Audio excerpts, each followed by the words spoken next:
Morning. Today is December 16th. We are belching, and in the Northern Vigilance area. We are in an area other than we've been in. This is a kind of an old logging path that has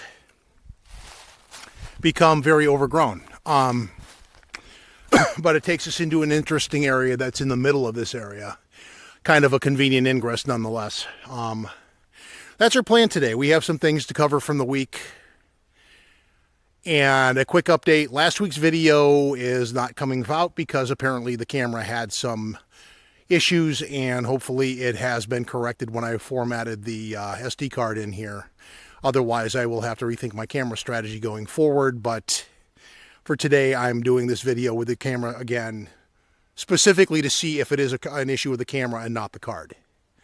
That being said, we're going to get moving. We're going to see what's in here. We haven't been in here in a while, so we're doing this for the first time in a while. But we'll see what we find, and we have some, we'll call it an experience, and we'll share that as we get to where we're going. Thanks. And much of the walk through here today is going to be a lot of this. This area has been partially logged, partially not, so there's a lot of this scrub-looking area. Not what I'm normally known for, but haven't been out this way in an area, and it does kind of abridge an area when you go through fast enough, far enough to get into deeper stuff, and does come up against other patches of deeper stuff. So it is not without its uses if you know how to navigate this area. To give a brief explanation of what I'm referring to, in Vermont, as I have said in previous videos, you follow the streams that connect the various beaver systems, and you can make your way in over quite a distance, which does play into the gossip for the day to some degree. I have a critique of what's wrong with the so-called community based on a very specific and recent example. I will cover this first, delve into that when I remember what direction I go in here. I believe I go that way. Again, it's been a while. This will bring me to the high meadow. This will bring me deeper in. We want to go deeper in. But for the sake of his privacy, I'm not going to mention his name because of the experiences of the tall ones with one Mark Zaske, because Mark Zaske has done underhanded nonsense, like trying to copyright the guy's videos on YouTube, if I understand what he said right in recent days. Mainly just because that's going to be the larger point I make when I get to that segment. We're going to hold off on that. But getting back to the navigational lesson. In Vermont, it's streams and small rivers that connect to the various wetlands and marshes and meadows that are direct responses to beaver manipulation of the environment. And using this as a navigational tool, you can go way the bleep in there and never see a person and not be on a trail ever. Think like areas of 5 or 6 miles without trying hard. In this area, it's logging trails like this, if you've been down them before, because they do get overgrown and get reclaimed.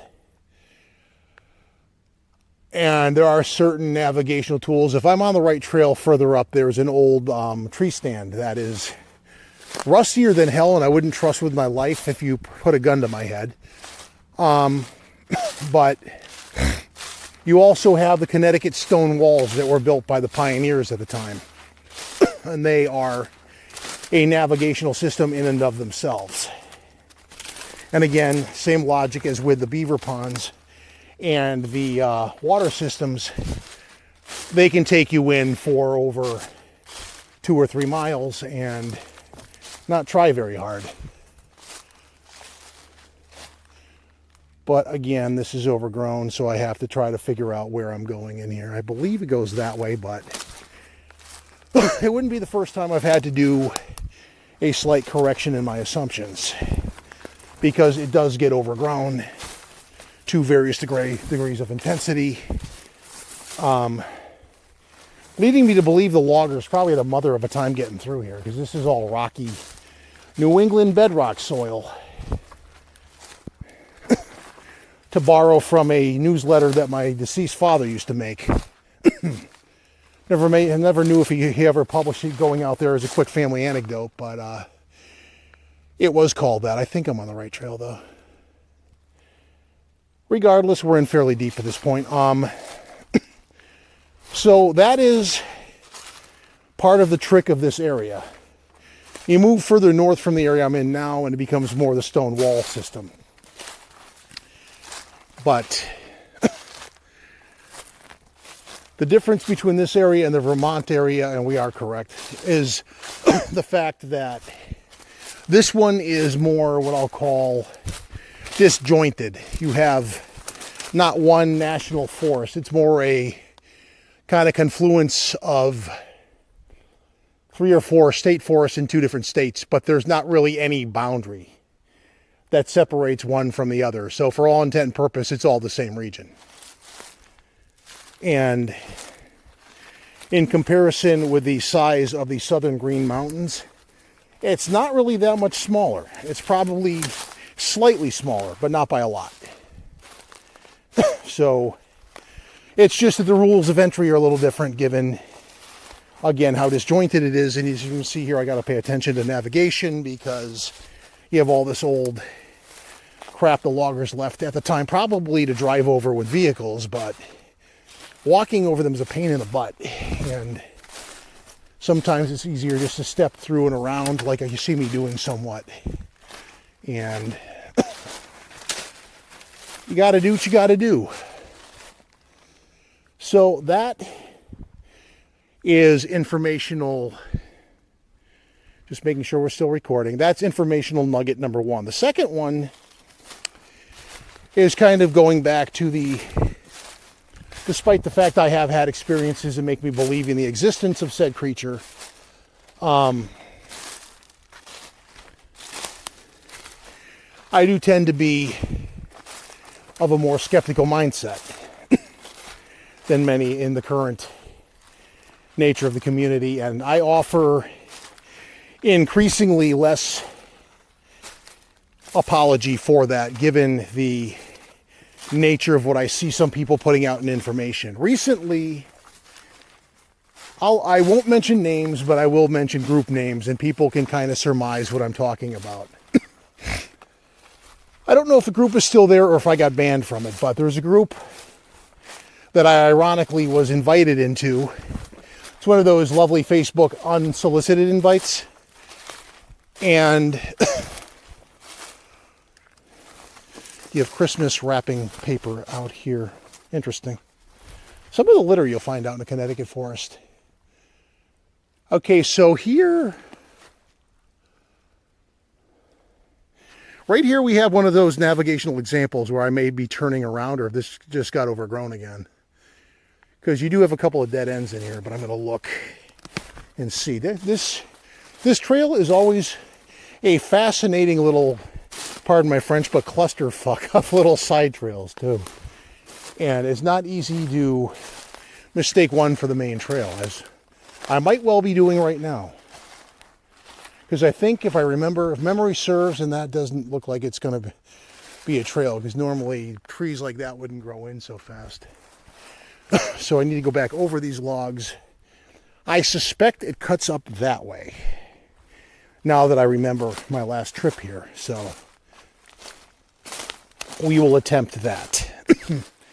And this is my first forced return, or turning around venture, as I have mentioned. So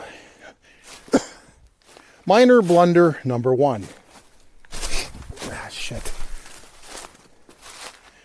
As I almost fall and kill myself in the middle of nowhere.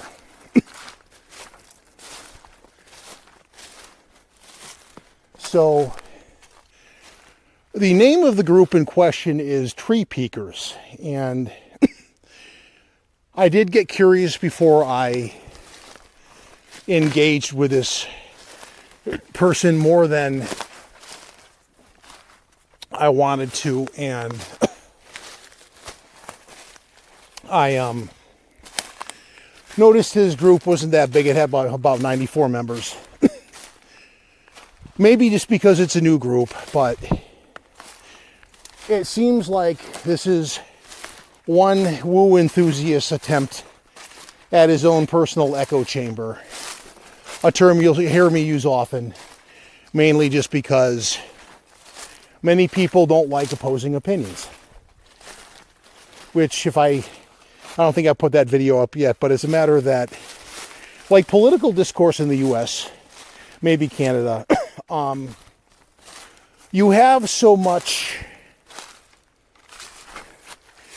derision of opposing ideas and unwillingness to do the adult maneuver of agreeing to disagree, that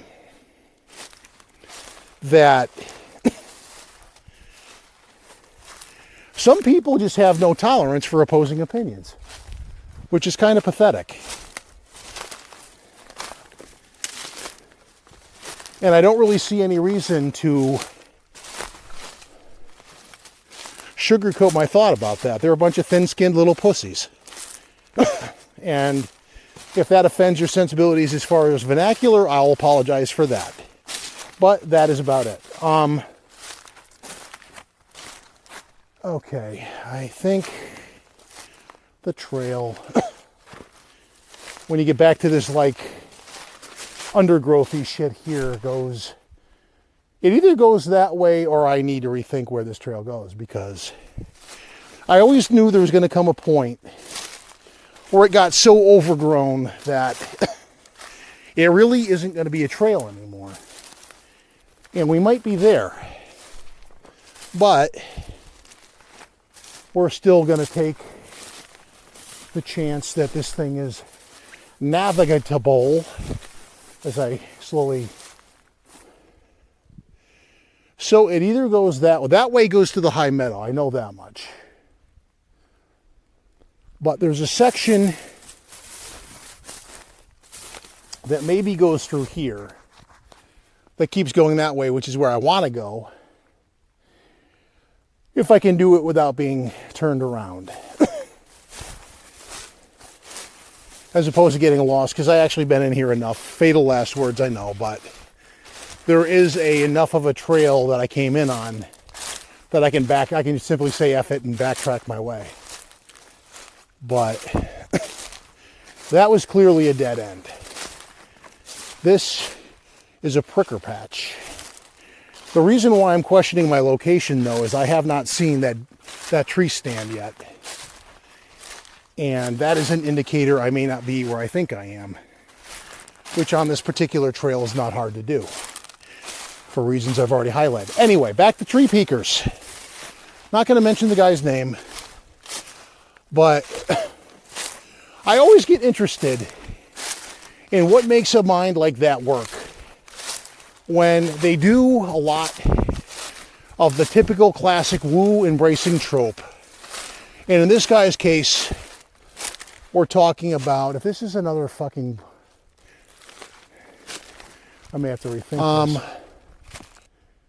This trail is a pain in the ass.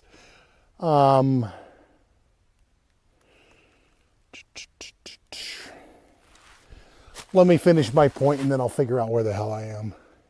Worst case, I go back that way.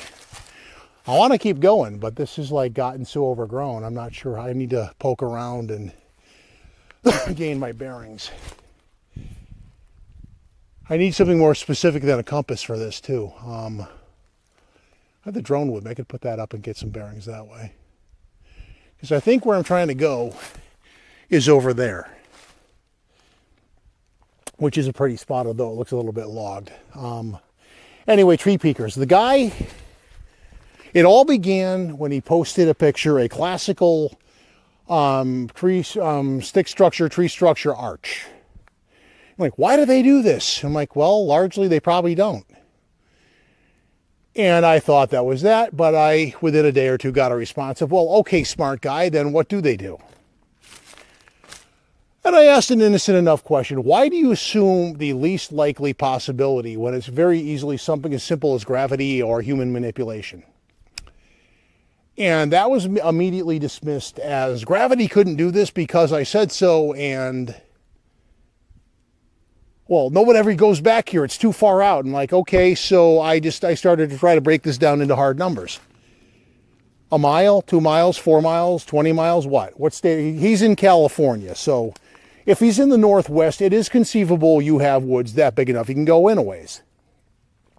And by a ways, I mean 5, 10 miles in that mark, maybe more. Having never been out there, I'm sure it's big. I mean, Vermont is big. New Hampshire's big. Maine is huge. Cali's probably big. You get into Alaska, forget it. You're like, that's 90% of the state is just hard wilderness that you are hard pressed to get into. That being said, so you have the blue marks on the trees out here. So loggers have been out this way. They have, the trail got really overgrown though, if that's the case. Because I haven't seen that damn tree stand. I wonder if I should have taken the high branch of the trail. I may have to, because this looks like yet another dead end. I did forewarn the audience this was going to occur, and it is. But the dead ends are as interesting as the trail itself, though. So he is unwilling to accept the possibility that this could be anything other than Bigfoot. And okay, if you're out in the Pacific Northwest, you are in good country. I'm not going to deny that. However, red flag number one, he would not answer the question in hard numbers, which means either he's not willing to or he can't. Based on past experience, if he can't, he's never made any effort. He's just assuming based on woo-based faith. And if he's doing it based solely on, the more I think about this, this is a dead end because it wasn't that overgrown. Yeah, the lower path is. I think I need the higher path, so we're going to fall back a little bit. And do this yet again. Again, it's been a while, so the rust is showing. Anyway. Or he is lying because he's showing you the part that goes out that way, but if you turn around, he's like 30 feet from a road. I've seen that more times than I can probably count on fingers and toes, where people are just straight up lying and misrepresenting the nature of their area. And this is, according to him, if he's to be believed, his own private land. The reason why I don't believe shit that he says are two things. I got curious about his mindset. I'm not going to give names because I don't want to invade his privacy beyond the rhetorical. But I did notice, number one, what does not help his credibility is he does work for a weed company. As in, he has regular access to our lovely little drug we know as marijuana. And if he's directly manufacturing it at a legal grow, then quite honestly, he probably partakes. And this is an assumption on my part, but it's not beyond the realm of consideration, number one. Number two, just yesterday morning, he popped up in my feed. I had assumed that he had blocked me after he banned me from the group. If he hasn't, then he was basically ranting in praise of Alex Jones, who, on a personal note, having known people that were marginally connected to the Sandy Hook shooting tragedy, that is nothing shy of offensive. And that's a whole different rant. However, if you're ranting all this lovely conspiracy theory nonsense, you are a wackadoodle nut. You wake up in the morning to the rooster in your head that goes wackadoodle-doo. And yes, I said that. So these two things combined lead me to believe this guy is a complete and utter, to use a local euphemism, he is a stoonod. He is a nutter. He is a loon. And so the fact that he took me out of his group is fine, because if you're that far out there, I don't really need to waste my time on your lovely rhetoric as I try to find my way back through this lovely mushrooms that are either good for chaga tea. If it's the other kind, then they're good for fire tinder, just as a quick forestry lesson. But I had an encounter with him, and what ended up happening with this is the fact either he banned me from the group, but it looks like he actually took the group down altogether when he was challenged in his claims. If the latter is true as opposed to the former, he got called out on his lies and he ran away like a scalded dog, which is pathetic. And, I mean, that's really just pathetically sad.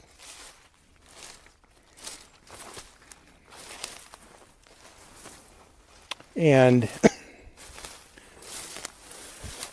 now I know this is an offshoot because that boulder, they would have had a mother of a time getting a vehicle around this thing.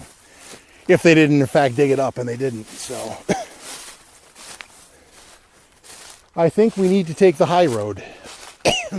Anyway, so that is my encounter with the woo this week. And the larger philosophical editorial is, again, this is why the community is less able than others to have nice things, because this guy is either a loon or he's a charlatan. The fact that he probably took the group down when he didn't have people buying into his trope, I'll call it that, leads me to believe that he is the latter. He's a charlatan, selling nonsense. And unfortunately, as time goes on, the line of indication between these two extremes is becoming harder to see through. Because you have some people that are that batshit crazy, cough, cough, Matt Johnson, although he's another predator of the community. And then you got guys like this who are selling bullshit. But more of a wooish version of the kind of thing that you see coming out of like Isdell and Carpenter and Paulides. And to some degree, Melba Ketchum, who seems to be trying to make some kind of a comeback of sorts, which is really not anything the community needs to see, in my humble opinion.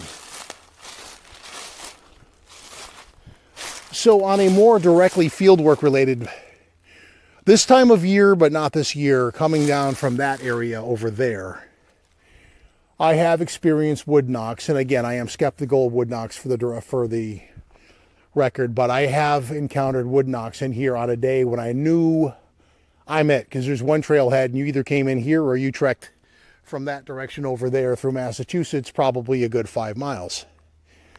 Which, if you're doing that in a vehicle, you're breaking the law and you're running the risk of running into a ranger or the local police who will arrest you for criminal trespass.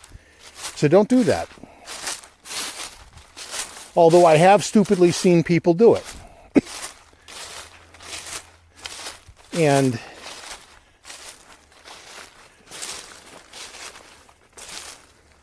this really has gotten overgrown to the point where navigation is a pain in the rear. I think we're nearing the fork, and I'll try to go up that way a little bit and refresh my obviously ailing memory, because this is not the trail I thought it was. I mean, it goes for a ways, but it ain't the way I was intending to go, so we'll have to correct that. The annoying thing is I've actually made this mistake before, so I'm kind of repeating history here. Hold on, I have to do a little...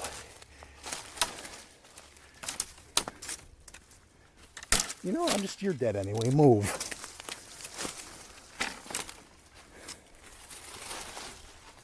And there are times you just kind of have to go slow and careful so you don't trip and go bouncing down that lovely hill down there. But this is the problem we see in the community of late, is the fact you got these people selling such obvious joke level BS, and yet they won't even entertain any other possibility. It's the first red flag of many. At this point, I'm going to show you these lovely mushrooms that are the same kind I think I showed you last week, but that video didn't survive because of camera-related nonsense, but hopefully this one will. I am going to take a break and move my way up the higher branch of this trail and see if it is correctly what I think it is. And then if I'm feeling bold enough, I may go down into that, which is doable, but there's ways around, probably cutting that way and over that way to get around all that undergrowth. Anyway, we're going to see you back in a bit, and we will be back. We have covered some ground. We are now on the upper tier of the trail on much more familiar territory. I remember it being more open. That's why I kind of realized I was making the same mistake I've made in the past. But we are back. We are here. Kind of in a mix of territory. This has been more heavily logged, and you can see where it's more thick. Down here, they didn't really penetrate, and it's still denser forest and good old New Englandy undergrowth. So yeah, and the other indication is you don't see trees that look like this, or where the hell is the other one, that are all gnarly like this up in Vermont as much. There's a difference in the tree types down here and up there, which if you hike both over time, you kind of become familiar with. Interestingly enough, I have not run into the beat up rusty old tree stand. This is the right arm of the path, but it's always possible the thing was so damn dilapidated that it fell down because it was that old. Here's another example of what I'm talking about. Or, no, it's right there. I retract my statement. It's literally right there. This thing has been up in this tree, left to die, for, I'm not going to throw a number at it, basically years. And it's been there for a long time, and I don't trust it. Somebody else may trust it more than I do, but that's been there a long time. That thing's a rusty little death trap. Pass. But anyway, now that we're back on track, this is kind of the area we're moving into now that I was wanting to get into. And to my semi-embarrassment, although not that hard to do, I have made this mistake navigationally before. Although going down that way through the thicker stuff is actually interesting too. Not so much a blunder as much as just an unexpected detour. It's all fine. But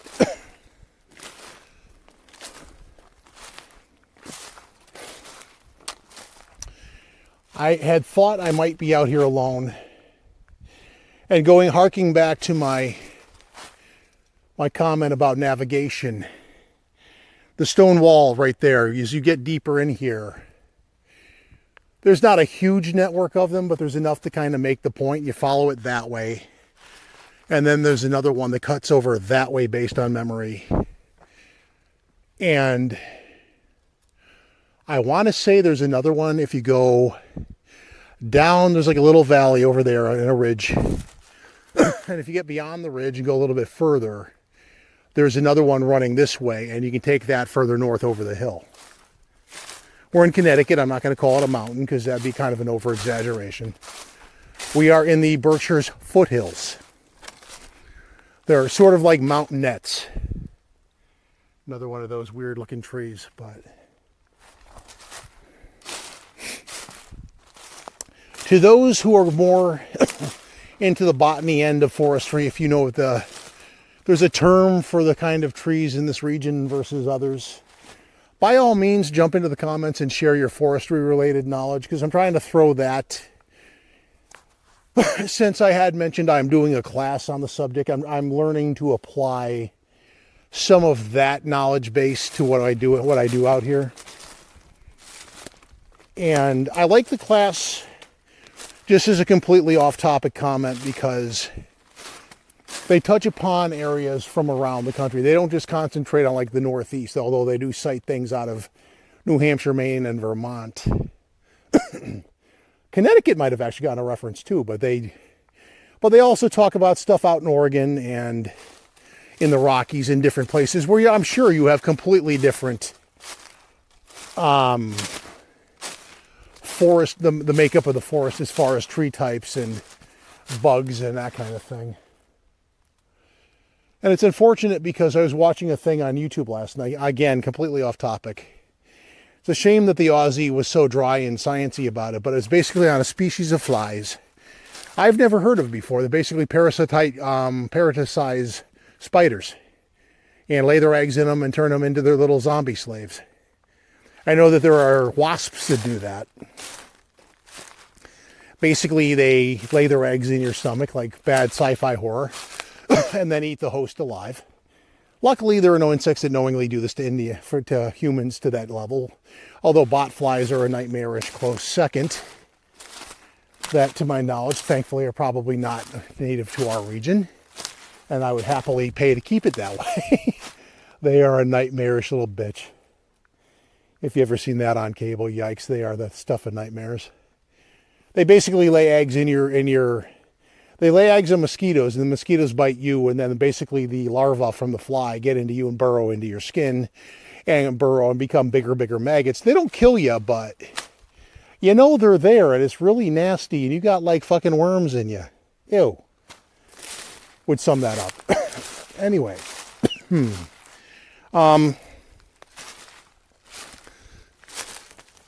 Now we're getting closer to accomplishing our mission. So the trope that was covered in my encounter with this person, this interesting little lunatic, you kind of have that same kind of tree thing up here where you have like the tall pines, but you have the more, it's up at the top more, and you have like just the long stem, trunk, whatever, before you run into the piney stuff. That, incidentally, things like this, these kinds of needles, you can make tea out of that. Perfectly safe to drink, and the reason why people like Les Survivor Man don't get sick that often out in the cold. That has more vitamin C in it than probably 5 cups of orange juice combined. If you weren't aware of that, now you are. Again, a little bit of applied forestry along for the ride.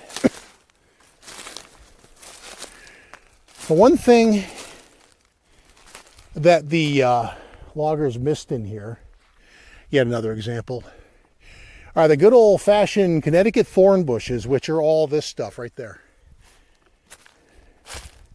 Be interesting when I get home and shower and all that, and see how nicked up my legs are from the thorns, because there's no shortage of them as I walk through them right now.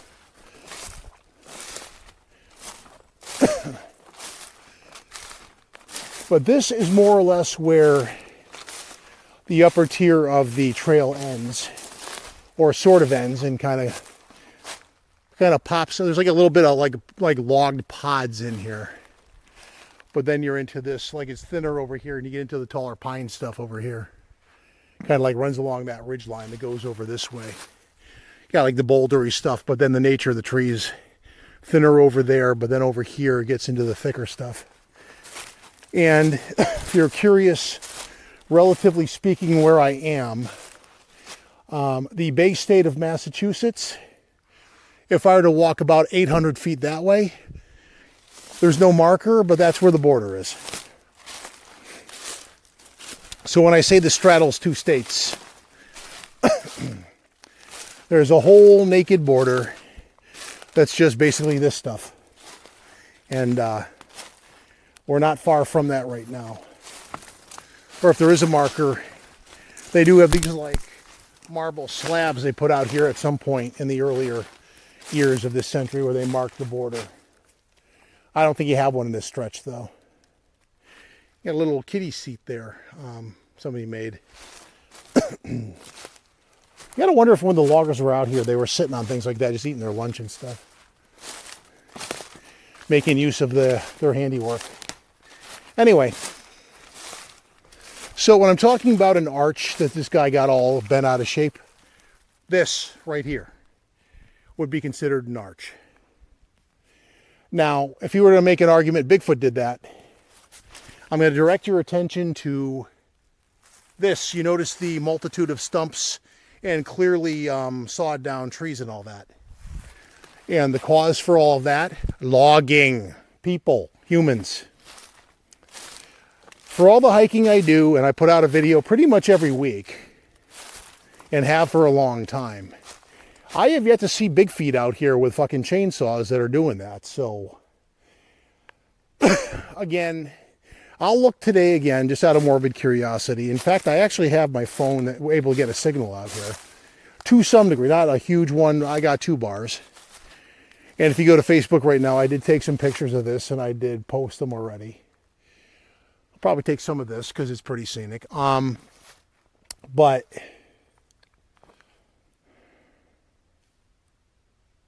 I just thoroughly lost my thought.